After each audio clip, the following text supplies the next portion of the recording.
think it was £100,000, which in those days, I don't know, maybe 300. They brought round to the office in a briefcase the cash that we counted out, and we said, yeah, you can go on the plane. Thank you so much for coming. I'm so excited to talk to you because I know we know each other anyway, but I never really get to grill you about you. No, well, that's a surprise to me, to be honest, to suddenly hear those things. And it's the dates that worry me. 1990 something. It's like, okay, let's not go back there. But yes, that's a sort of very, very brief précis on my travels throughout the industry. Yes. Yeah. Well, we want to dig deep and we want to find out as much as you'll tell us.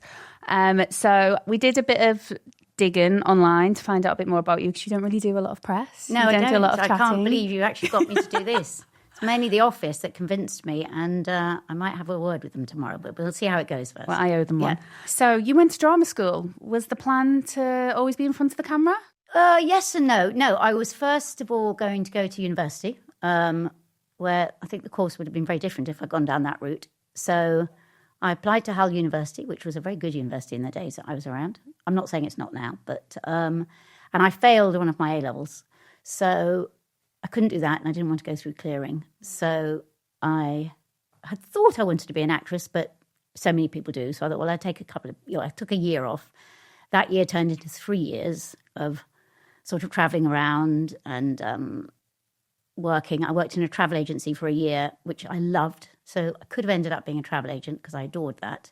But then I finally thought, well, give it a go going to drama school because I still didn't really know what I wanted to do. So yes, I ended up going to drama school. Why drama school? Had you always had an interest in the arts? Were you surrounded by the arts when you were growing up? What was it that drew you to not acting? at all. I think probably like a lot of people, you grow up and you think, I'd like to be an actress. Yeah. Just dream big. What is that? Just dreaming. Yeah. What will I be? Oh, I'll be an actress. Yeah. No, I had nothing in the family no, nothing like that. Maybe showing off. I don't know. But there was a dream of it, which I think if you can knock that out of people at an early age, much better. But I hung on to my dream a little bit too long. So, yeah, and it's worth pointing out in those days, which was a long time ago, that was the 80s, it was so easy to get a grant. Okay. Yeah, I mean, we didn't realise how lucky we were. You know, we got full grants. They paid all our living expenses and everything. I did that. We worked in the holidays, but that was purely to go on holiday rather than anything else. I mean, it's very, very different for people now. Yeah. You know? Oh, it's horrific now. That was relatively easy. So there was nothing that really stopped you in your tracks to do it because you sort of seemed to apply and you'd get in. And, primarily, I sort of fancied myself as a musical theatre person because I could sing quite well, but my dancing was atrocious. So I applied to Guildford School of Acting and Drama, which had a musical theatre course. The London schools were seen as slightly more prestigious. Right. So for many, many years while I was there and afterwards, I would say Guildford. And make people imagine that we actually went to Guildhall. So I'm not sure that's very fair on Guildford School of Acting now because I'm sure they're very, very good and prestigious. But yes, I ended up going there for 3 years. And then after you left, were you like, I love this, and did you want to go and pursue Yes, after I left, I thought, great, of course, the world's my oyster. I can act, exactly. I'm in those days again, God, it sounds like the old days, doesn't it? You had to get an equity card to start working, so it was a bit of a catch-22 situation because... Can't get a card without you can't get a card unless you credits worked, and you can't work unless you got a card. So you had to do 40 weeks outside of London before you could work either in theatre in London or in film and television. Oh, wow, okay. So I did some work on a... what we called TIE, Theatre and Education Tour, and some time on tours outside of London, being an understudy. I understudied Imelda Staunton, who now, 20 years after that, I ended up representing, which was very strange. Yeah. But I realised pretty early on from understudying her that I was nowhere near as good as she, and could never be as good as she was. Did you ever have to step into her shoes? No, I wanted to one day, because she had an allergy to something that she ate. And I'm sure she won't mind me telling you this. And she swelled up, and I thought, this is my moment. This is my big break. This is my big break. I'm going to go on. And they had the doctor in between the shows, and I was in my costume and all ready to go. But Imelda, being Imelda, was very stoic and insisted, despite being slightly swollen, of going on. So no, I never got my break. Probably a very good job too. Probably a very good job. That could have changed the course of your... No, I think it might have meant that she never probably would come to me as an agent. So it was probably the best case scenario, and the audience might have walked out if they thought they were seeing her. But no, I never got to go on. And then, so you did your 40 weeks, you come back to London, and did you get your equity card? Did you give it a go? Yes, gave it a go. I had a few years of, maybe 4 years of being, working as an actress with, long breaks between, but I worked. I did a West End show, which I was very proud of myself. I was in Hello Dolly with Danny LaRue. Amazing. That's fun. We were looking at the photos the other day, actually. A very, very odd red curly wig. But no, it was great fun. It was huge fun. But I was very, I wasn't the most talented person anyway. I was fine. But what I found really difficult was the periods out of work. Yeah. I couldn't cope with that.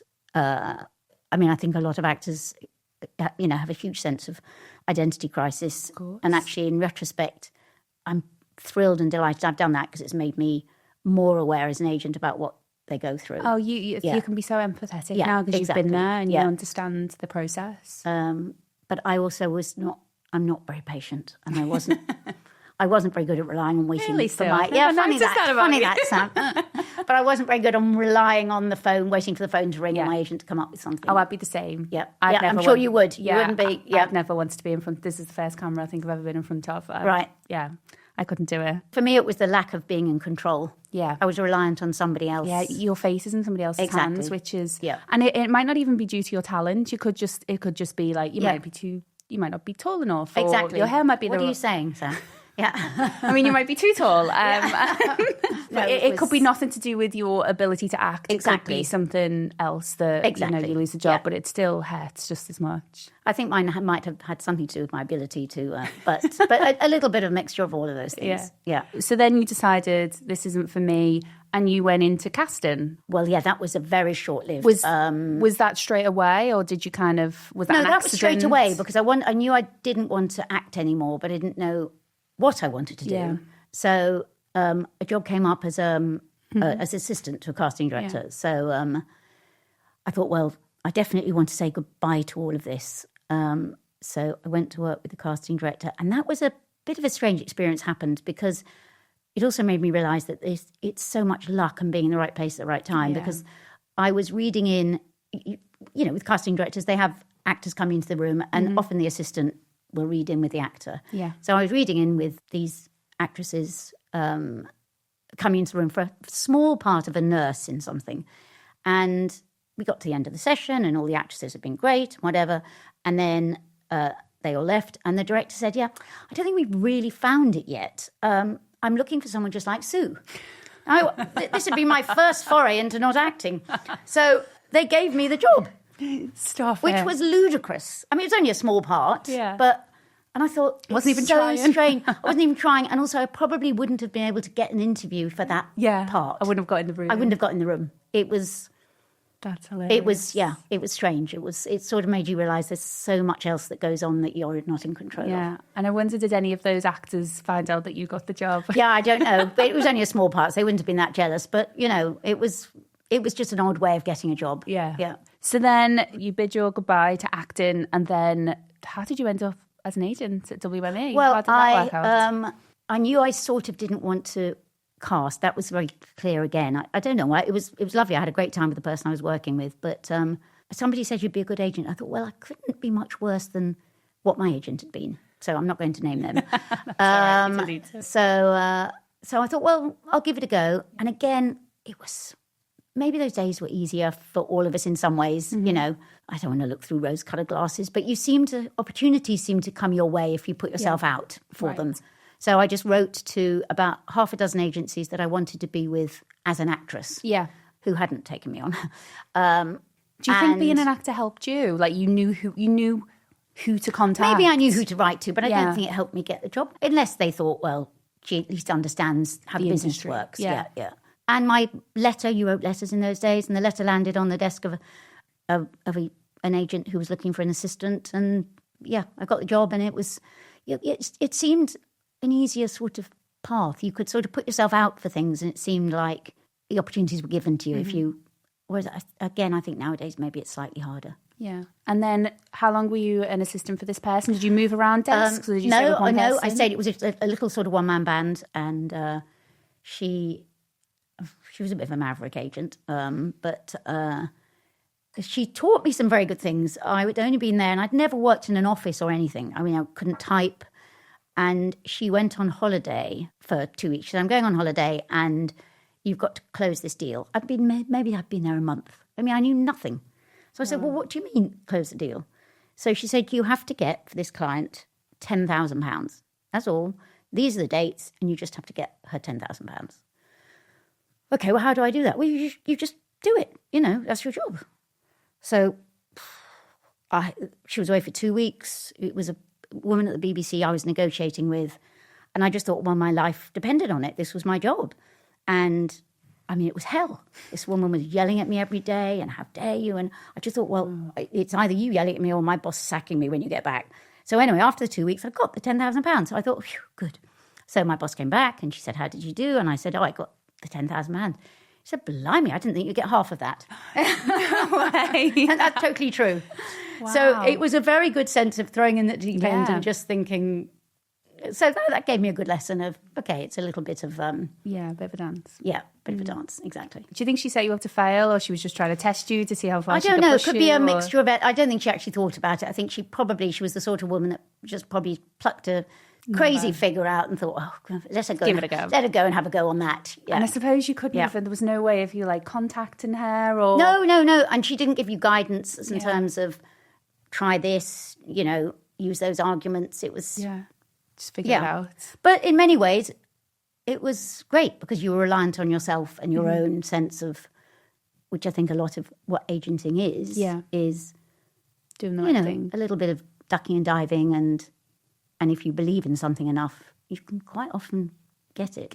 Yeah. So then you assisted her for 3 years. Yeah. And then when did you become... Then there was a job I saw advertised at William Morris as an agent, proper agent. I went along, and again, that sometimes, we all get this in life. It was just the person interviewing me was the accountant. He ran the accounts department, but he did the HR and stuff. Mm-hmm. And we just... The minute I walked in, you sometimes walk in a little bit like we did when we first met. Yeah. You walk in, you start talking to somebody, and you just feel at home. Oh, you just think, I know this person. Yeah. We're going to get on. We're going to. So we had a chat, and he said, "Well, you are probably the least experienced of any of the people we're looking at, but if I've got anything to do with it, you'll get the job." And I got the job. Amazing. So, yeah. And were there many other women going for those kind of jobs back then? Were there many other... I know you'd assisted for a female agent, but were there many other female agents back then? I think actually in agenting, women have never been underrepresented. When I look back at the people who were above me, the agents that I looked up to when I became an agent, quite a few of them were women. That's bizarre, though, isn't it? When you think of, the gender pay gap and all of that happens in the industry now. I don't think, particularly in agenting, in America it's different. Yeah. There used to be many, many more men. But I think here it's seen as a much more, there's a very caring, nurturing maternal side that British agents bring to it. I'm not saying men don't have that, because some of them can. Yeah. But there's something I think that has attracted women to the agency side of things. Yeah. No, I never felt pay gap, yes. Mm-hmm. Certainly when I was at William Morris, long time ago. I don't mind. That doesn't need to be cut. Pay gap, definitely, which I didn't realise at the time because I just thought... Well, you don't know what other people are being paid. Exactly. And I just thought, what an incredible opportunity. Yeah. Well, you see it for all the other things that it brings you. Not exactly. Just the money. And it brought me huge experience and great fun for a few years. So then you stayed with... How long did you stay at WME? I think maybe roughly 10 years. Yeah. And were you happy there? Was it good? Were you just ready to move on to a new challenge? Was it tricky? Obviously... No, at the beginning it was great. I was learning so much. I was given free rein. There was a lot expected of you, but equally I put a lot of that on myself. There wasn't... there was no nurturing or there wasn't, nobody really taught me. Yeah. So even though they knew you had the least experience, they never made up for that in... No, they left you to your own devices and you either sunk or swam. Swam. No, there was no help to learn your craft, which now that I'm in that position, 20 years after I left William Morris, so one of the things I love doing, and I hope my team would say I'm relatively good at, is I want to try and give them what I never had. Yeah. Yeah. A little bit of guidance, a little bit of help, a little bit of, you don't need to be terrified every time that you're alone, Absolutely. Because it was a great learning curve. I learned a huge amount, which I'm really grateful for, but it probably could have been handled in a different way. Yeah. Yeah. Okay. And then you moved over to Curtis Brown. I decided to leave William Morris because there were a lot of differences. It had changed a lot, and the people that I was close to had moved on. So I just thought maybe it was time to move on. It wasn't the same. Yeah, it wasn't the same. Yeah. It was a great experience, but it was time to move on. Curtis Brown, I don't know how I heard about it. Maybe there was an advert or something. But Curtis Brown at that time, they've got quite a strong acting division now, but at that time they were purely literary. Oh, okay. Yeah, they had no actors at all, and they wanted to set up an actors division. So I went over to set that up, and it was really exciting. There was no one. I brought in another young agent. I brought over all the clients that I had at William Morris, and it was great. And probably I would still be there. There was no reason I left. They were lovely. The people at the literary side were really inclusive, and we were trying to create that next stage, which they have now done very well. Yeah, it's huge. Yeah. After a couple of years, there was probably one of the most famous agents in the 80s, 90s was called Michael Foster, who had a very big reputation, and we had our run-ins as rivals. He had headed up ICM at the time, and he had left the industry and wanted to come back. So he approached me and said, "Look, how about we set up together? We can do something new and different." And basically, you don't say no to Michael, he wears you down.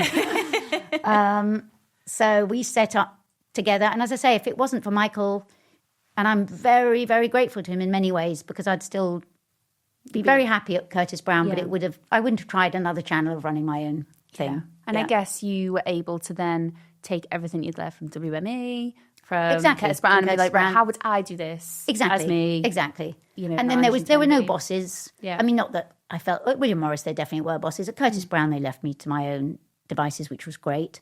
But certainly when Michael and I set up together, it was just the two of us. What do we want this to be? What do we want to be different from where we've both worked before in big companies? And it was great. It was exciting.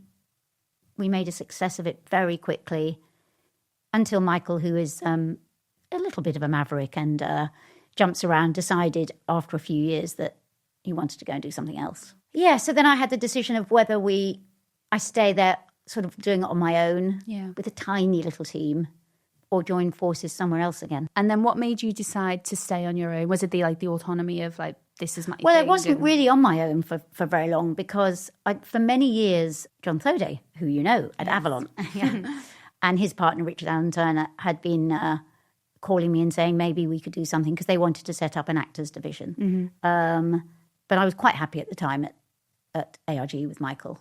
But again, John doesn't take no for an answer. Doesn't, no. So we had a lot of sort of clandestine meetings in... he would always suggest a posh hotel, and I'd say, no, come to the local Greasy Spoon. So we had a lot of Greasy Spoon meetings that even now I think he laughs at, thinking, I was offering you to come to the Ritz for a meeting and you just said, no, let's meet at Frank's on the corner. But no, we decided after a while that was a good thing. Yeah. And when was that? When did Avalon come? So that was about 10 years ago, maybe. Oh, okay. So I think I've been there. We still retain the ARG sort of banner, but we're under the Avalon umbrella. And there's a lot of collaboration, as we've witnessed already. Yeah. But we're still left to do on day-to-day basis. Yeah, your own entity. John and Richard are there if I want to go and say, oh, I've got a problem. There's someone to, talk to. Because at the end of ARG, I was literally looking in the mirror and asking, what do you think of this? And the only person coming back at me was me. And that gets a little bit Yeah, you're not sure you're pushing yourself or you've got the right answers. And you don't know what you don't know. No, exactly. So you only ever go down the same route. So having John and Richard there at the beginning and even now is a great sounding board. Yeah. So when you first got into agenting, who was the first client you signed? Well, that is actually easy. I don't have to think about that one because it was a lovely story that is a pleasure to tell, actually. Oh, okay. This young Scottish actor from East Kilbride wrote to me, and he'd done a couple of things and sent the tapes like you did in those days, and I met him, and he was on the verge of giving up acting, but he said, well, I'm going to give it one more go, so I'm going to change my agent, give it one more go, but otherwise I'm going to go back to Glasgow or East Kilbride, where I come from, and be an electrician again, which is what I trained as. So again, we got on really well. So we said, look, I said, I'm new to this because literally I just landed at William Morris. I said, I've only been an agent a few weeks, but I really like you and there seemed to be a connection. Let's give it a go. And if you decide to be an electrician and I fail, great. So he joined and his name was John Hanna. Nice. And his first job was 4 weddings. Wow. Yeah. That's amazing. So that's one of the great stories. That is lovely. How long did he stay with you? Did he stay He's still there. He's still a client. Still what he was? Yeah, Is absolutely. He? Yeah. That's so Oh, yeah, I wouldn't be telling you a nice story about John Hanna if he'd left. Sorry, John. Yeah. No, and it's been... I love that. Yeah. So 30... Oh, wow. We were reminiscing the other day, actually, and I think it's about 37 years, something like that. I remember him coming to the hospital when I had my first child, and that's nearly 34 years ago. And he brought this huge chocolate cake to the hospital and put it on my bed. And I mean, who brings a chocolate cake to the hospital? A man. Cream and a man, exactly. Sorry, John. Sorry, man. And we were trying to slice it up with whatever there is there. And the nurses got so angry after he left. It's the mess. It was like, what is this mess? What are you doing with this chocolate cake that was literally sitting on the bed? That. So I guess that's a kind of testament to what you do for your clients, though. If he stayed with you that long, you must... Well, I know you're good, but they didn't know I was that good. I didn't know. No, some do. Listen, that's a lovely story, and when you have a real relationship with somebody where you go through the ups and downs of his career, of my career, that's a great story. Not everyone stays that long, and some leave when you think it's unfair of them to leave. Some leave and they should leave because maybe you don't have the... And you can only see this in retrospect as you get older and more experienced. But if you don't see what they've got to give, and not everyone does see the same in everybody, then you're not going to do the best job. No. So sometimes it works and it clicks and you trust each other and the client trusts that even if they're going through a bad time, they know and they believe that you're working hard, they're not blaming you, and you work through it together. Yeah. Yeah. And some clients don't believe that. And if they're having a rough time, they leave. And again, you can't blame that because the only thing they've really got in their power is to leave their agent and see if it is you. Yeah. And sometimes they're right to move on. Yeah. Can I ask how often you take on new clients for all the actors that are listening? Because I know we have a lot of actors who listen to us. And a lot of them obviously want representation. And how often do you take on new clients? Are you always out looking for new people, or are you happy with who you have? I'm probably not as actively out there, but I probably shouldn't say that. But you can say what you want to. Yeah, but no, how regularly, it depends when you see somebody that... Still now, if somebody will touch you and you think, I've got to work with them, I think they're really talented, and it can go for a couple of years where you don't find anyone like that, or they don't find you. Yeah. There are some people you might meet and you really want to represent them and they don't want you. Yeah. And it's quite a personal thing, but there's no limit to what... No, time-wise, I've got to take on one every year or one every 6 months. It's just you might have 3 in a year and then not sign anyone for 2 years. Yeah. As and when you spot somebody and they spot you. And do you have any advice for those actors who are looking for representation? What should they do? Because I know Phil does as well. You get lots of actors just DMing you, and I feel bad, but that's not how you're gonna. Like, I'm not an agent, but if you're casting, can you think of me? And you think, I'm not going to find my guy in my Instagram DMs. I mean, I'm quite ruthless, and and I have, and sometimes it's worked and sometimes it's really gone against me. Yeah. The first thing I do is try and say to them, don't be an actor. No, really, genuinely, it's a really tough thing. And it doesn't depend on how talented you are. Yeah. There are so many aspects to being a successful actor. And talent is obviously one of them, but not exclusively. And unless you're prepared to go through everything, the highs, the lows, no money, maybe an abundance of money for a while if you're lucky. I think, unless you want to do it beyond anything else, don't do it. Yeah. Yeah. It's a dream that young people have a lot of the time, and they don't know really what it is. And they're not prepared to put the hard work in and or deal with the rejection, which comes in spades. Yeah. And so first of all, I'd say don't do it. Then if you're looking for an agent, I think obviously a lot of young actors just want an agent. It doesn't really matter to them. And of course, it's silly to say be choosy about that person, because that's a bit naive as a word of advice, because they can't always have that choice. Yeah. But you need to find somebody who believes in you, is not just going to throw you at the wall with 10 other names. Yeah. Because if you find someone who genuinely sees something in you, and I only know this from my own experience, where I've failed with clients is when I've taken somebody on either because someone else has said they're good or they're in something good, and I don't really get them. Right. Yeah. It's not about friendship. You don't have to be their friend, but there has to be a connection of some sort that you believe and trust them. And even though that's hard to say, because obviously sometimes they're just desperate to get anybody. Yeah. In a way, it has to be the right person. From an agent's perspective, if you don't think it's working, you have to have a tricky conversation. I did have an actor who I won't name, but lovely guy. This was very early on in my career, who I didn't really think, he was fine, totally fine, but average. And I probably could have handled it slightly more graciously, but, I just said, I'm not sure this is for you, and are you sure? And we're not really getting anywhere. And he gave up the business or gave up being an actor, and is now an incredibly successful producer. Oh. And whenever I bump into him, he says openly to people, well, she was the agent that sacked me, but look where I am now, So sometimes you just need to be, sometimes people need to have an honesty.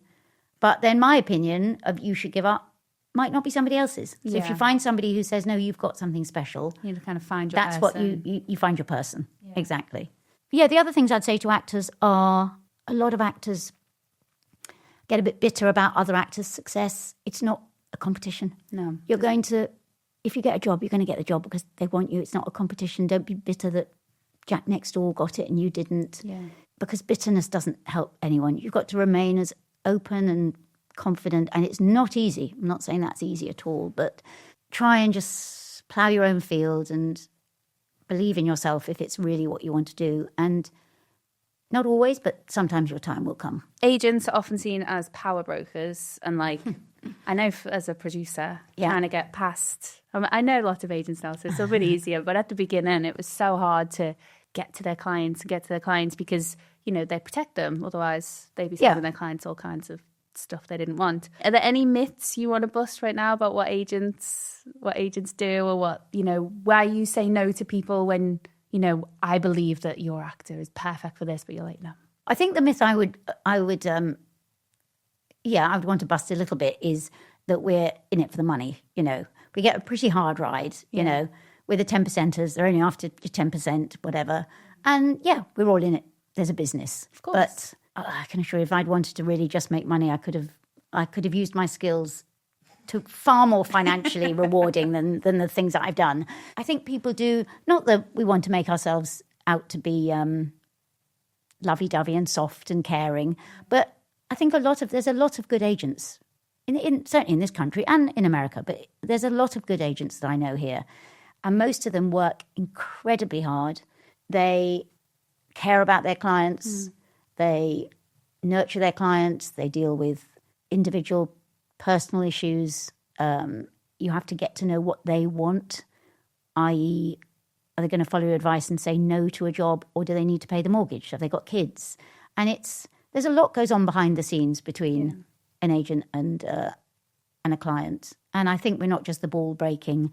Not that that's a bad thing. It's quite good to give us that reputation sometimes. But we're not just the ball breaking people who are just desperate to get 10%. Okay. Quite often, I think what people would be surprised about is that you might get a client that's offered a huge amount of money for something and maybe a much smaller job, maybe in a theatre, where they're going to make 10% of that fee.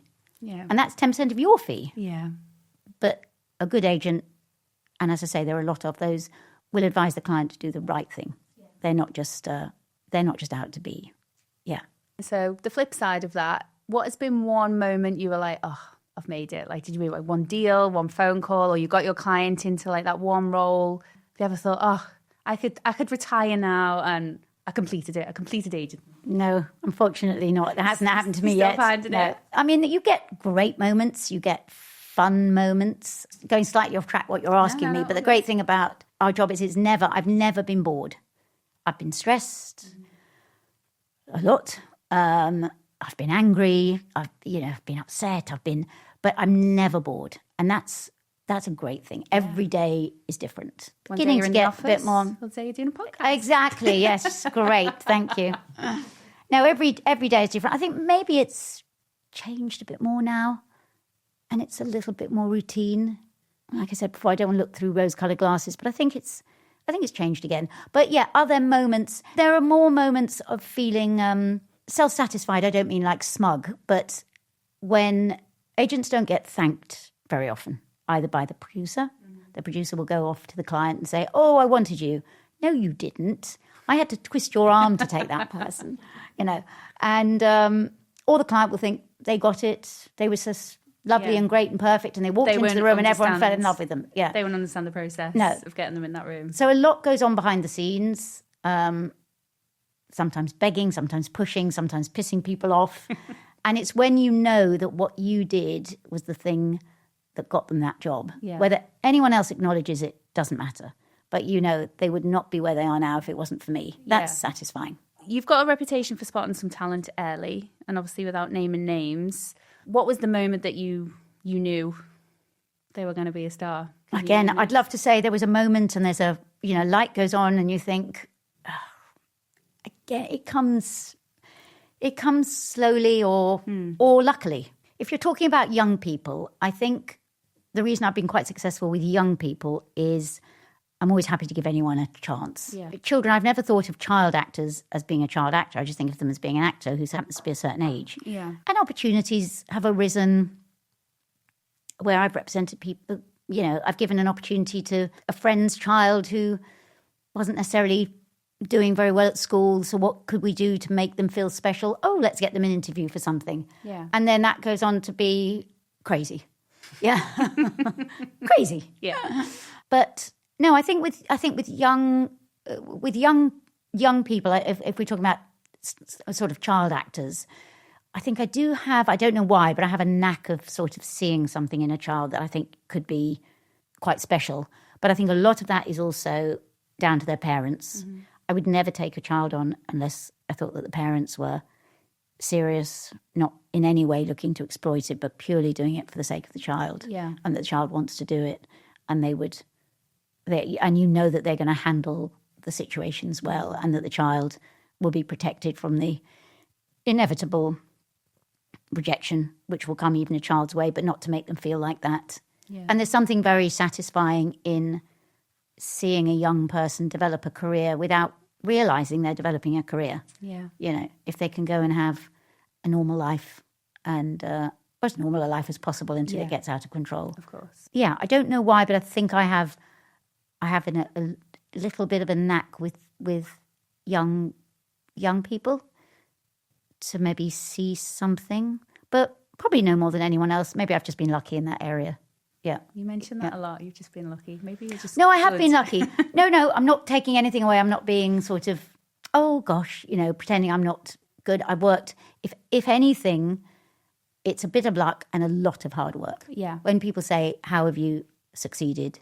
I'm no better than anyone else. I just work harder, and everyone gets their luck if they work hard. Yeah. Some luck will come your way. Yeah. And since you've had such success with young actors, do you get that a lot now? Or is that, because I wonder with like social media and... It would have been very easy at that time to establish a sort of child's group and that never appealed to me. I just wanted it if they were... I honestly just saw them as young people who were acting exactly the same as slightly different needs and requirements, but exactly the same as the rest of the clients on the list. They just happened to be 9 or 10. Yeah. It'd be interesting to know how the industry has changed since you came on the scene. Has it got better? Has it got harder? Better, I'm not sure I would describe it like that, or even worse, but it's changed enormously. Yeah. I think it was much more personal when I first came into it, or it seemed smaller. So it seemed more personal because everyone knew everybody. Yeah. That could be good. If you put a step wrong, everyone knew about it and you could be vilified for it. But equally, everyone was given a bit of a chance. Yeah. I think it felt more personal, and you could get to people. You pick up the phone. People would pick up the phone to you, which I think is hard now. I think deal making has got more difficult. I think there are so many levels of approvals that have to come through. Yeah. It used to be if a director wanted somebody, I'm not saying that somebody didn't have to tick the box, but they could get their choice and you could make a deal and you'd go to lunch with a producer. And in fact, I tried to call this producer on the way here because I wanted to tell the story, but I couldn't get hold of him, so I won't name him. But there was a huge TV show that I had a few clients involved with, and the producer and I would meet regularly, and we'd have lunch, and probably rather drunken lunches, but you could pretty much. And I've used the word rose-coloured glasses a few times, but I think looking back, it was easier. People trusted each other a little bit more. Okay. We had lunch, a pretty major deal that would take weeks now of backwards and forwards with lawyers. Yeah. And we literally scribbled it down. I mean, not literally on a napkin, but practically on a napkin. Mm. We agreed, we raised a glass. And then when you went to paperwork, nothing was different. It was everything we'd agreed. And now... obviously, there's some wonderful producers out there that would still absolutely, you would have their word is their bond and you could do that. But that's less and less because I think there's so many more sign-offs and people don't have the authority. That's a lot of the time is that people don't have the authority to do it because there's so many chains that they have to go up. And, you've got my word, but then so-and-so said no. And so that's a shame and that's different. So, and you have to then be telling your clients and be really, really clear with the client, look, I think this is it, but until I've got paperwork now, I say this every day, it becomes a bane of my life. And I'm sure the clients are fed up with me saying it. I can't guarantee anything is real until I've got the paperwork. Yeah. And that wouldn't have been the case before. I think actors have it tough in some ways because there used to be very much a rep system in this country where you would leave drama school and, Imelda Staunton would swear by this, that's where she learned her craft. You'd go out of London into the suburbs, not just the suburbs, all around the UK, and there'd be rep seasons, and you wouldn't make any money, but you'd play wonderful range of parts, and you would learn your craft. And now that has gone. That's a huge change in the industry. There are very few reps, and where they are, they're not reps, such as more like subsidised theatres, where maybe a lot of well-known people would go and do a play that they want to do. And it used to be that actors could really... they would cut their teeth on playing loads of roles and learn how to be an actor. You come out of drama school, but then you'd really learn how to do it. And that's closed to people. And I think a lot of students coming out now see... when I sit down with students leaving drama school and I say, what do you want? What's your ambition? Sadly, very few of those have theatre on that list. And a lot of them want to... Not that you don't want them to have ambition to make money, but a lot of them want to go into film and television. And sometimes the financial aspect comes up in their aspirations. Yeah. And it's not wrong, it's just different. But I think it's changed in that way that young actors have different wants and desires for what their future is going to be rather than necessarily plough the course of really learning what you want to do, which is what theatre used to do for people. Yeah. So how do you think they do that now instead of honing it that way? I think some don't. That's the trouble. Okay. And that's not their fault. It's just those opportunities aren't there. They don't know. So they can get an opportunity that's a fantastic opportunity, but maybe they're not ready for it. Whereas if you'd gone and, done your years and cut your teeth and learnt and failed and learnt again and tried a different part and find out what your strengths are, what your weaknesses are. Some get opportunities very quickly because they're talented and somebody will come and spot them at drama school, but they may not actually be ready for it. They may get the opportunity too early. Yeah. And it may not work as well in the long term. Instant success can be very difficult to deal with because even those that receive that they will definitely have a time. It would be so strange that they don't have a time when they're out of work or suffer. Yeah. And I think if you can learn that at the beginning, that's part and parcel of your career going forward, rather than having an exciting start and then 3 years later you're not working for a year. It can be a hard blow. Yeah. I never knew about that whole rep season, and I never knew that was a thing. Oh, there used to be, I don't want to say hundreds, but there were dozens of little theatres all over the country where you could also go and get your equity cards. So you went and you wouldn't be paid much, but you'd be paid enough to survive on. Yeah, you live in a little Airbnb with some little old woman who was renting her room out in nylon sheets, and you'd travel around the country, or you either go on tour or you'd be in that one rep for 3 months and play 3 different parts. And you'd learn your craft, and you'd learn how to work with people, and you'd learn how to work with different directors. And it was a great way. And I think of the people of that generation who did it, they would all say it was invaluable. And that's not open to people now. So it's not a criticism of the young people at all. It's just they miss out on that. And why do you think that went away? Was that just because less and less of the interactions were in person? I think that's just gone away now. Or no, I think it was money. Local theatres just dried up. They didn't have the funding available to them. Maybe the audiences weren't there, but the local funding went. So those theatres closed or became open and used for other things. It's mainly a funding crisis, which it is for so many. Not just so many, not just the theatre, but so many industries. Exactly. Yeah. And then there were fun things that used to happen that wouldn't happen nowadays. We had a client who was supposed to be going off to Switzerland on a job, and they said the money would be in the bank, and the money wasn't in the bank. And that can still happen now. But they said, well, she's got to get on the plane tomorrow. We said, well, she can't. Well, we haven't got time to transfer it to the bank. Well, fine. Bring round the cash then. Thinking, well, that's not going to happen. And this is probably very unknown. This is maybe 35 years ago. And I think it was £100,000, which in those days, I don't know, maybe 300. I don't know how much.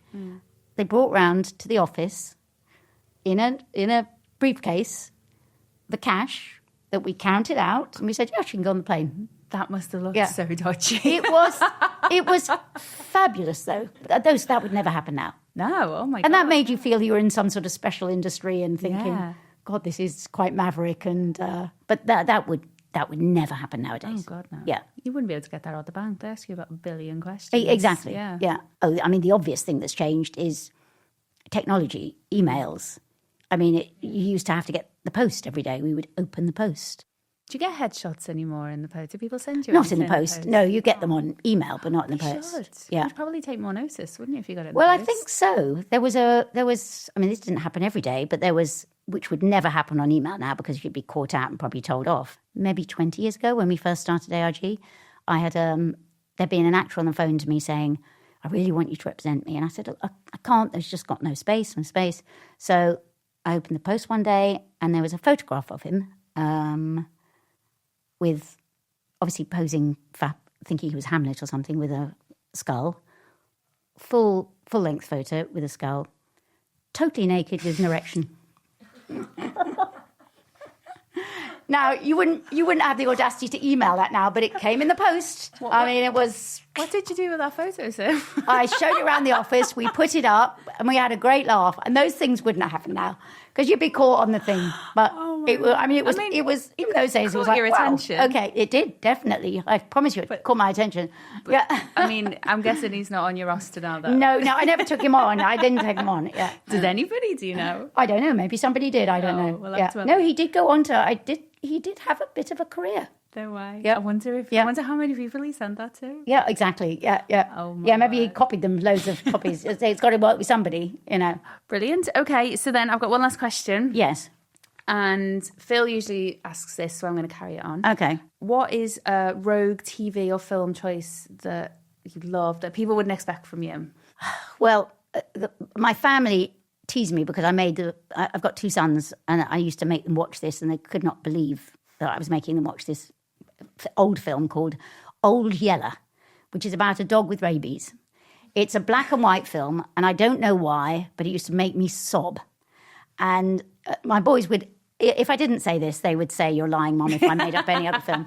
So I probably haven't seen it for many years, and it's probably absolutely terrible, but it was an old black and white film about a Labrador dog that got, well, it wasn't a Labrador, actually. It was some sheepdog. What's black and white? You couldn't... Yeah, exactly. That got rabies. So that's that. And then maybe more on the TV side, which I think does surprise people when, I don't know why it should, but because so many people love it now, but is football. Okay, Yeah. who's your team? Arsenal. Okay, I can't help you with that. I don't know why I ask, but... All right. Oh, yeah, we beat you last night, didn't we? Never mind. Yeah, all right, let's not go there. Yeah. Brilliant. Well, thank you so much, Sue.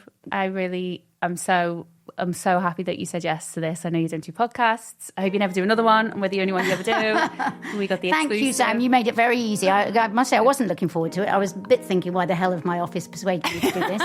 But thank you very much.